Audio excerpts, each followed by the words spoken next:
Coucou, petit moment avant cette vidéo qui durerait un petit peu plus longtemps que d'habitude. J'étais inspiré ce matin, c'est agréable aussi de se sentir comme ça. Petite suspicion de spam qui est venue m'embêter pendant le tournage de la vidéo. Donc voilà, autour de la 19e minute, un petit bidouillage tranquillou. Mais après tout, c'est pas le contenant, c'est le contenu. Allez, bisous, bon visionnage à tous. Bonjour à vous, bonjour à tous. Je voulais venir vers vous aujourd'hui pour partager avec vous un sujet qui me tient à cœur parce que c'est quelque chose que j'ai travaillé, mis en conscience récemment. Le côté yin, le côté yang, le féminin sacré, le masculin sacré. J'ai entendu récemment une nouvelle expression qui me parle, le masculin saint, parce que pendant très longtemps, hein, depuis ma tendre enfance, le masculin n'a pas forcément eu une image très glorieuse, on va dire, et plutôt dévalorisée d'un côté, absent dans l'abus, dans la violence au long de ma vie, des choses comme ça, et qui fait que le masculin, c'était quelque chose pour moi qui était un sujet plutôt à mettre à l'extérieur de moi. Euh, en inconscient, parce que ce qui s'est passé depuis toute petite, c'est que le masculin était soit tantôt abusif, soit tantôt absent en soumission. Moi, j'ai développé une polarité masculine, hein. Quand j'étais toute petite, on m'appelait Robert pour vous dire à quel point j'étais un petit peu rentre dedans, hein, dans la colère, dans la réaction, dans toutes ces choses-là. Et puis bon, j'ai appris au fil des expériences à faire avec tout ça, à me faire taire d'un côté, parce que c'est pas bien dans la société de s'exprimer trop, c'est pas bien d'être un petit peu trop grande gueule. Et puis c'est quelque chose qui me correspondait à ce moment-là, donc je ne vais pas le renier, hein, tout est juste, hein, on est tous la meilleure version de nous-mêmes à l'instant T. Et puis on va dire que depuis 2015, où suite à un gros étouffement, hein, de cette partie masculine, où j'ai vécu pendant quelques années une relation avec un masculin abusif, violent, qui ne me correspondait pas, hein, au final, mais qui était très juste pour moi. Ça a été, comme je dis souvent, le con est un cadeau. Ça a été le plus beau cadeau de ma vie. Ce n'est pas le père de mes enfants, je le redis. Eh bien, ça m'a permis, moi, d'étouffer quelque part, de me remettre à l'intérieur de moi, à l'intérieur de ma coquille, et de travailler sur moi réellement, hein. C'est à partir de là où j'ai fait mes évolutions professionnelles dans le coaching et pouvoir apprendre à me connaître et à faire des choses. Euh, à partir de ça, j'ai commencé à apprendre à me réveiller, toujours avec ce masculin qui se rebellait un petit peu, mais c'est pas juste. Qu'est-ce qui s'est passé? J'ai pris mes responsabilités, j'ai travaillé, hein, comme j'ai déjà dit sur une vidéo précédente. Et puis, on va dire que le déclic, il s'est fait plus à partir de 2020. C'est là où on apprend que les énergies masculines ont commencé à se réveiller. Les énergies masculines de la Terre, hein, le côté yang, qui nous disait, vas-y, remets-toi dedans. Et puis bon, en 2020, j'ai envie de vous dire, là, on n'a pas trop le choix. C'était on y va ou on n'y va pas. Moi, j'ai fait mes choix. Ça m'a permis de me retrouver, moi, dans mes valeurs, ce qui n'était pas du tout en accord avec tout le monde. Mais moi, ça m'a permis de retrouver ma propre liberté. Et à partir de là, a commencé un réel changement pour moi. C'est-à-dire que j'ai appris à partir de là à tantôt à être dans l'action. Et puis petit à petit, j'ai eu comme un déclic où j'avais besoin, comme depuis toute petite, de faire des choses qui me correspondent plus à mon côté féminin. À mon côté féminin où j'ai appris, j'ai eu la chance d'apprendre à danser en danse en couple. Alors mon côté yang, je vous explique pas, se laisser mener par un homme. C'est pas très évident pour moi, hein. Il a fallu que on détende tout ça et on lâche prise et on fasse confiance à l'autre. Alors ça a été la partie qui était plus vers l'extérieur, accepter de l'extérieur. Et ça m'a permis, moi, à l'intérieur, de me retrouver dans ma souplesse, dans mon côté féminin, dans mon corps. Alors ce qu'il y a d'assez rigolo, c'est qu'en parallèle de ça, j'ai commencé à faire de la percussion africaine. Percussion africaine, hein, faut taper sur des trucs quand même. Et c'était assez étrange, toujours dans une espèce de dualité. Cette dualité où d'un côté, ben vas-y, t'es sur un gros fût, tape dessus. Et puis, ouais, alors ce côté rentre dedans de Sophie avait très envie. Et puis quand je me suis retrouvée devant le fût, aïe, mince, va falloir que je fasse du bruit. Et c'est là où je me suis dit, c'est un côté de ta personnalité qui dit vas-y, affirme-toi, et puis l'autre qui dit oh, ose pas trop, parce qu'on t'a toujours dit fais pas trop de bruit, hein, pour vivre, revivre en cachet. savoir le recaler, mais bon, hein, des moments, bah, il nous faut des expériences pour apprendre et remettre tout ça d'aplomb. Et, et j'ai appris, j'ai appris à faire du bruit. J'ai appris à le faire bien parce qu'on a une petite cloche d'un côté et puis on a le gros maillet de l'autre. Donc d'un côté, un petit peu de douceur et de légèreté hein, qui met le rythme et de l'autre, eh ben, on envoie. Donc ça m'a permis, moi, de recaler dans mon corps ce qui se passait avec moi, de recalibrer un petit peu ce côté yin, ce côté yang, pardon, qui a commencé à se développer et un petit peu à prendre sa place. Au niveau de la danse, ça a été un petit peu pareil, où j'ai commencé par la salsa.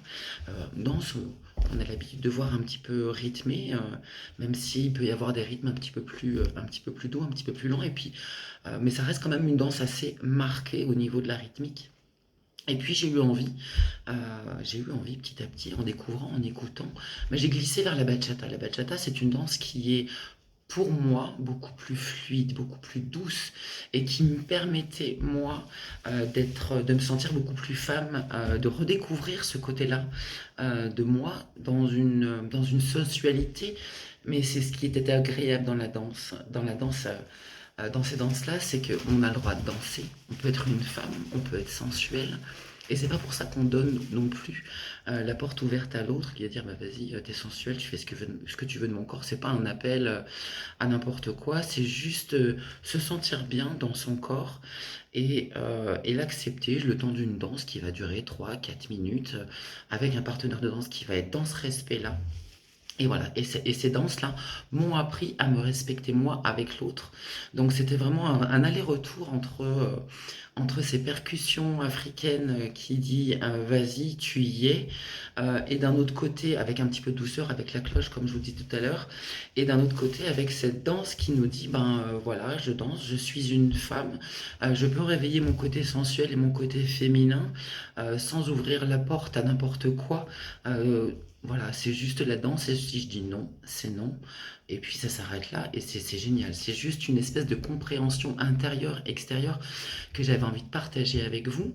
Et ça a été même jusqu'à un petit peu plus loin récemment parce que les énergies yang de la Terre, de ce qui se passe en ce moment, ça nous apprend à nous révéler dans notre affirmation de nous, mais tout en douceur. En même temps, j'ai envie de dire tout en douceur, mais en fermeté. Et c'est là où j'ai envie de remettre où j'ai compris, moi, aujourd'hui, ce qui était réellement que ce masculin sacré, ce masculin saint, ce côté yang qui était en moi, que j'ai voulu étouffer très longtemps, parce que non, Sophie, t'es pas un homme, t'es une femme, il a fallu que tu rentres dedans par moment, mais au final, c'est pas complètement toi. Donc révèle-toi qui tu es réellement dans ton côté féminin avec de la douceur et de l'accueil et dans le côté masculin, mais dans la fermeté et aussi avec de la douceur. Hein, comme une espèce de, j'aime bien cette image de garde du corps qui nous permet de pas forcément agir, mais rien qu'en étant là, ben, ouh, on s'approche pas. Et c'est cette partie en moi que j'avais envie de développer. Et que cette partie en moi que j'ai surtout découvert réellement récemment avec les dernières expériences que j'ai faites. Et c'est là où aussi je vois que le travail commence à se faire et commence à se faire bien. J'ai envie de dire, au bout de 4 ans, c'est quand même assez sympathique. Il commence à se faire bien dans le sens où, notamment à la percussion, là récemment, sur un morceau qui me plaît, que j'aime beaucoup, et c'est aussi peut-être pour ça que j'aime beaucoup ce fameux gros doon. C'est la plus grosse caisse qui fait des bruits de basse, hein, c'est ce qu'on entend et ce qu'on a besoin d'envoyer dans ce qui m'a plu au départ. Mais c'est cette compréhension que j'ai aujourd'hui de cet instrument qui me permet cette espèce de liberté, c'est-à-dire que j'ai le côté je m'affirme en, en tapant, en donnant le rythme, en donnant, enfin c'est pas le rythme de la musique, mais en donnant une certaine ligne, et en même temps cette ouverture qu'il me permet dans la créativité de la variation. Et c'est ce qui est génial, c'est que maintenant, je peux taper et en même temps développer mon esprit créatif, me laisser aller à ma créativité. Et c'est ce côté yang et ce côté yin en même temps qui est complètement allié, fusionné. Et c'est ce que je trouve génial. Et ça a été vraiment le travail, la conscientisation que j'ai fait à l'intérieur de moi et qui m'a beaucoup apporté et qui maintenant me permet de le faire à l'extérieur de moi.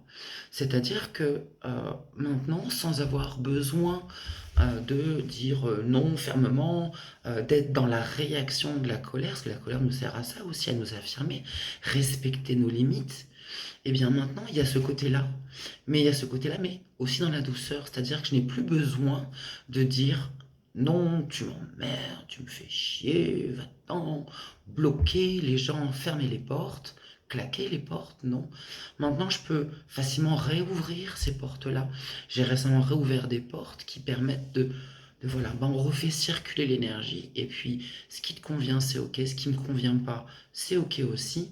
Et puis on se rend compte de ce côté-là sur ben déjà soit l'intérieur de soi et ce que les autres nous renvoient aussi, cette capacité de dire non, ça me convient, ça me convient pas, mais dans cet espace de douceur en même temps.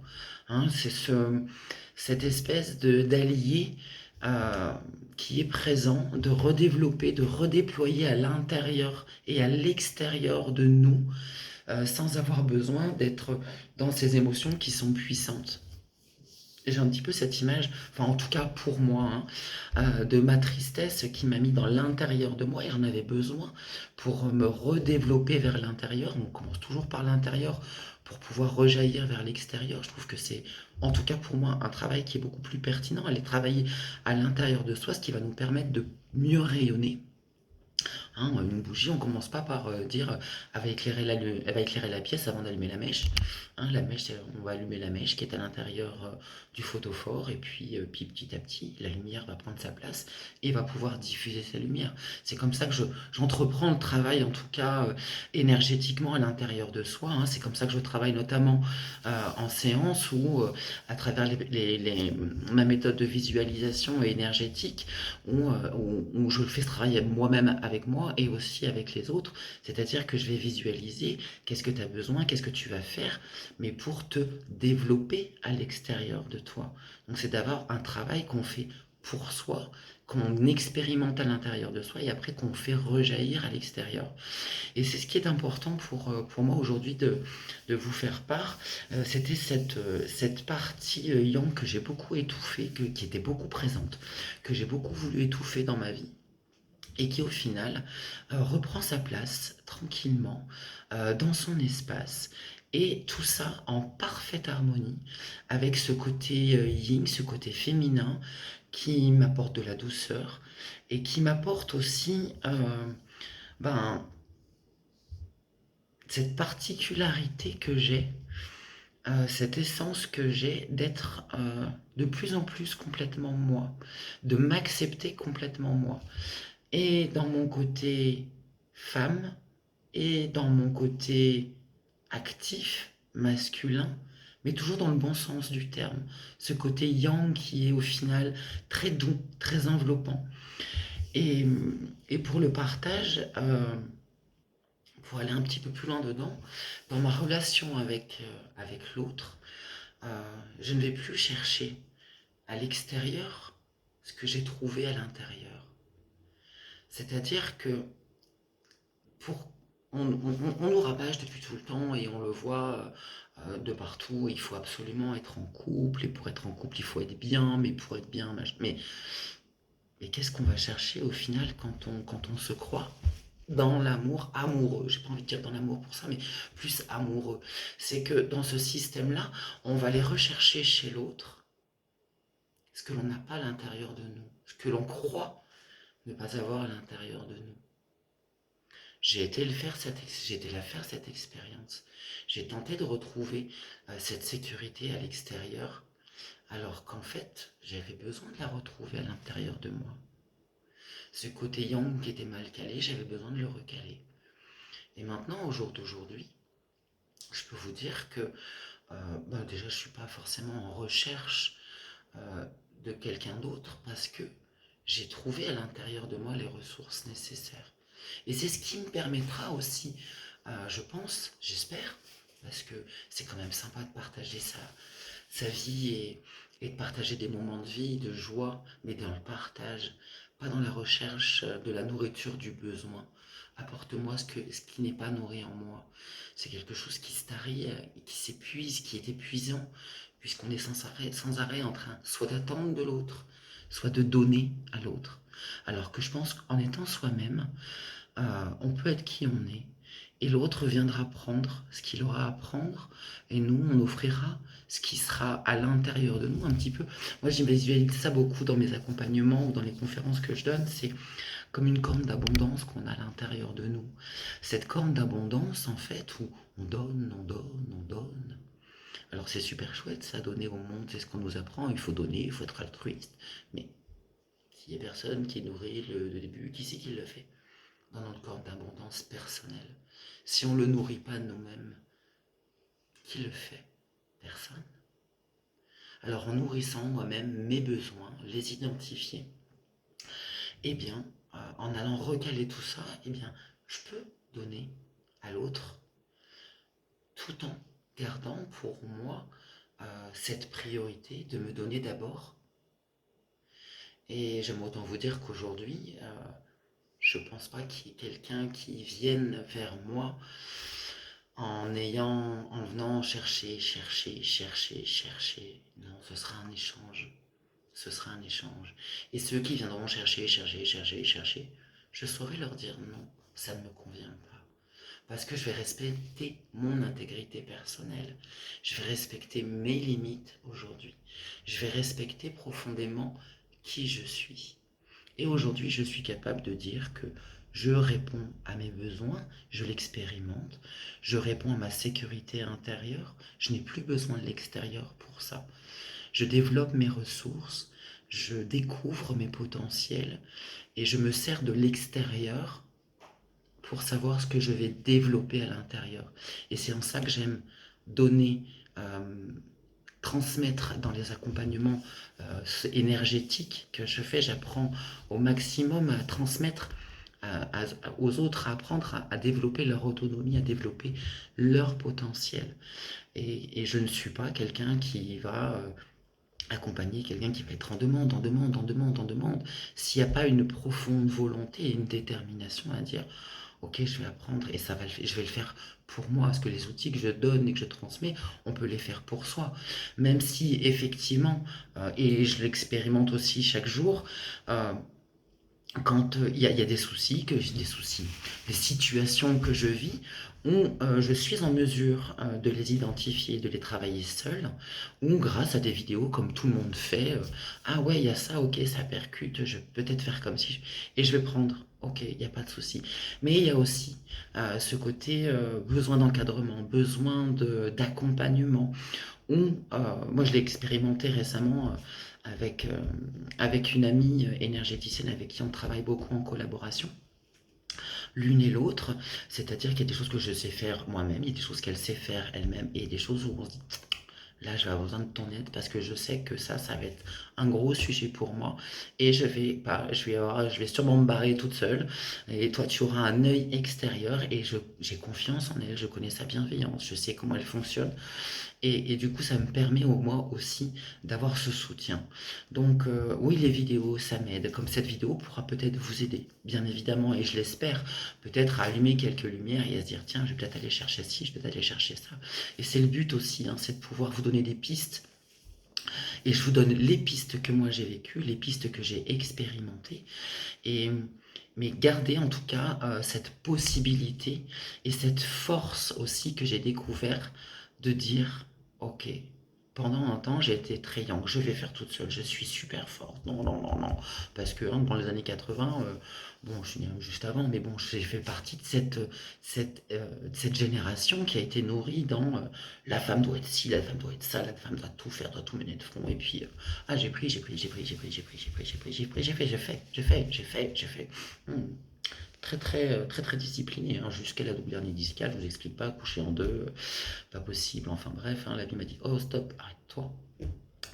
Et en fait, là aujourd'hui, euh, j'ai appris à demander de l'aide, à demander de l'aide. Et aujourd'hui, j'ai appris, comme je disais, à demander de l'aide.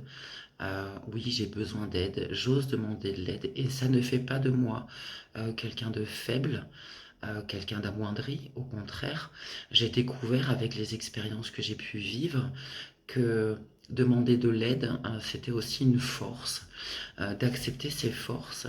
Et ce que j'aime beaucoup dire aux personnes que j'accompagne, c'est les personnes qui ont été comme moi, qui ont été, non, non, je suis super forte, je sais faire toute seule, et j'aime beaucoup aider les autres, mais moi non, je n'ai besoin de personne. Ça a été de dire, faire un petit peu ce travail de miroir, dire, voilà, quand quelqu'un te demande de l'aide, comment tu te sens? Ah, ben, je me sens bien, ça me fait plaisir, ça me valorise. Ouais, c'est chouette. Ok. Et toi maintenant, si tu peux offrir ce cadeau à une autre personne, parce que tu as besoin d'aide, et si tu peux permettre à cette personne de ton entourage de la valoriser, parce qu'elle est capable de le faire, et que tu sais qu'elle peut t'apporter son aide, c'est juste un échange mutuel. On prend le réconfort d'un côté, le soutien dont on peut avoir besoin dans la vie, parfois, et puis de l'autre côté, on offre la possibilité à une autre personne de se sentir bien, utile, peut-être valorisé.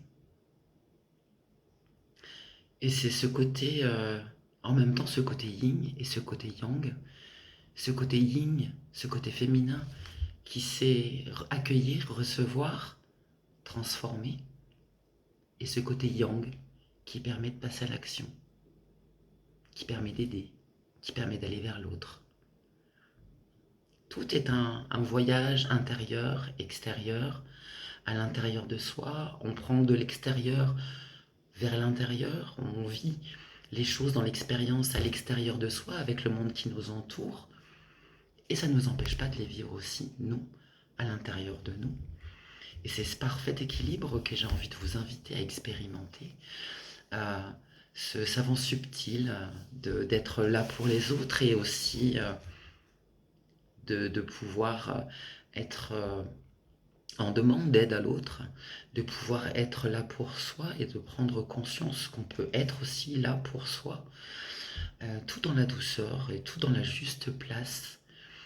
Euh, Aujourd'hui, je suis très apaisée, je suis très zen, très sereine, puis oui, peut-être aussi très saine, pourquoi pas. Euh, et c'est très chouette, c'est un moment de plénitude et de partage que j'avais envie de vous offrir aujourd'hui, de vous donner. Et j'espère que cette vidéo vous aura plu, qu'elle vous aura aidé, qu'elle aura peut-être allumé des petites lumières. Si vous voulez en savoir un petit peu plus, vous pouvez aller dans le descriptif pour me contacter. Il n'y a pas de souci, je vous répondrai avec grand, grand, grand plaisir. Un petit pouce si vous avez aimé, un petit partage si vous pensez que ça peut faire résonner quelqu'un, résonner en quelqu'un. Voilà, le partage, l'action, la réception, le yin, le yang, le savant équilibre de tout ça. Je vous souhaite une très très belle journée dans l'accueil de tout ça et à très bientôt. Coucou, petit moment avant cette vidéo qui durait un petit peu plus longtemps que d'habitude. J'étais inspiré ce matin, c'est agréable aussi de se sentir comme ça. Petite suspicion de spam qui est venue m'embêter pendant le tournage de la vidéo. Donc voilà, autour de la 19e minute, un petit bidouillage tranquillou. Mais après tout, c'est pas le contenant, c'est le contenu. Allez, bisous, bon visionnage à tous.